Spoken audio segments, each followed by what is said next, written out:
So, I ran a campaign of Dungeon Crawl Classics a few years ago. We got through the funnel with a larger than average number of characters left alive, partially due to lucky rolls and partially due to careful choices. The players requested to keep all of their characters, which is two or three each in most cases, and I gave in. The campaign that followed was weird and very fun, but a bit bloated feeling. At the time, I assumed it was because of the number of characters. The party was a small warband at that point, large enough to split up in dungeons and actually survive as A and B teams. Exploration took forever, and some sessions would only cover the exploits of one band or another. I found it a bit exhausting, and we moved on to other games after a few months. We still tell stories about that campaign, however. Years later, I realized the truth of what had happened. That bloat I was feeling wasn't caused by the number of characters in the campaign, it was caused by the number of players. We had a table of 6, which I know is quite common, but many of them had 3 characters and were running 2 of them at any given time. Still, those characters weren't the core issue. The players did split the party, as I mentioned, into 2 bands. But 6 players is a lot of shared limelight, and I don't think I need to really explain or give examples of why 6 players is unwieldy because you've probably already experienced this at your table. I want to instead argue in favor of a tiny table with a full cast of characters. So what if I'd let my players keep their 2 or 3 characters each at a table with only 2 or 3 players? That's somewhere between 6 and 9 characters, which is a pretty average size party in a lot of the fiction, and it's the recommended size for many older modules. Plus, with, say, 8 characters, you can split the party without much risk, especially if you make sure the players are represented in both groups. The real issue was never having too many characters to focus on. People take time.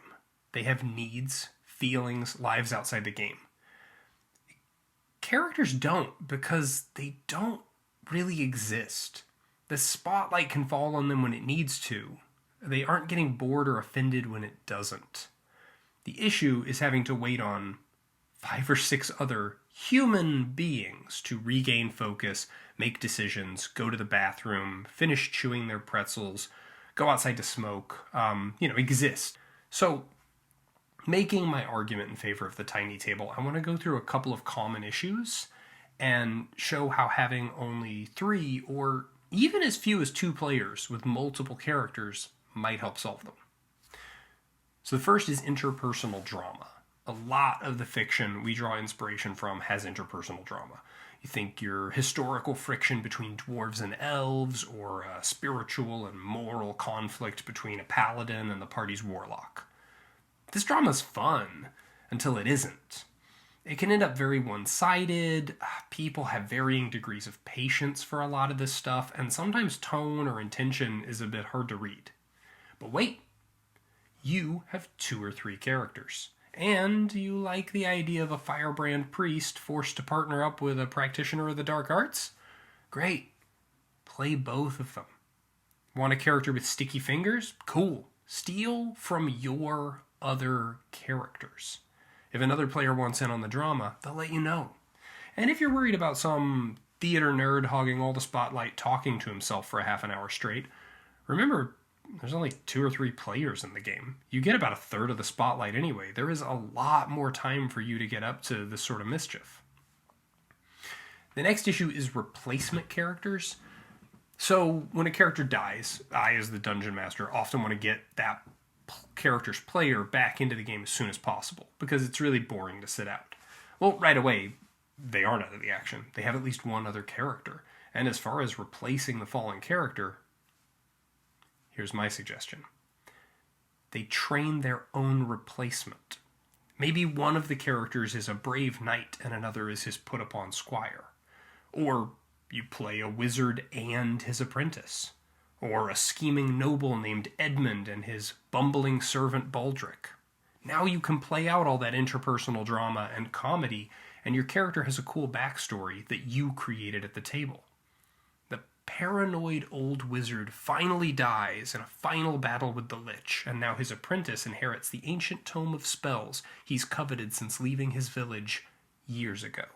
But is he ready for the knowledge contained within? And the party now looks to him as their expert in all things arcane. No pressure.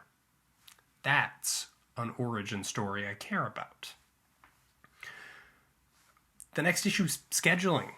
This one's short and sweet. Is it harder to meet 2 or 3 friends for drinks or get 6 adult humans together at the same time in the same place?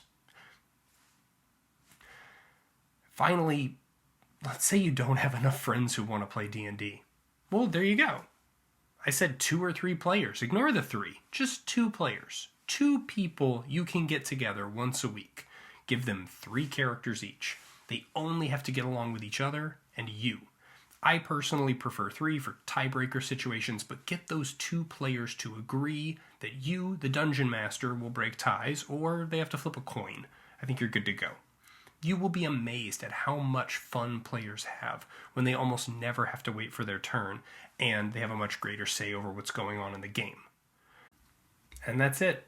Just like the old board game boxes say, if you include the Dungeon Master, a game for 2 to 4 players. Go drink some water.